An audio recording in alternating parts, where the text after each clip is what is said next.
Officer side compartment, front compartment, carries all of our rope rescue equipment.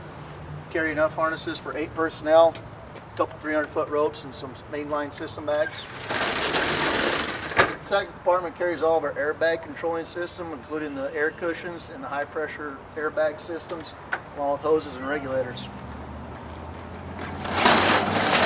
Over the wheels, we're carrying 4 air packs that we can utilize for confined spaces, and we also carry our supplied air respirator escape bottle systems.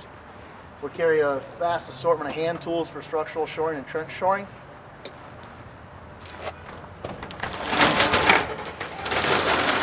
Rear compartment carries all of our Paratech strut systems for trench collapse stabilization, vehicle rescue stabilization, as well as damaged structure stabilization.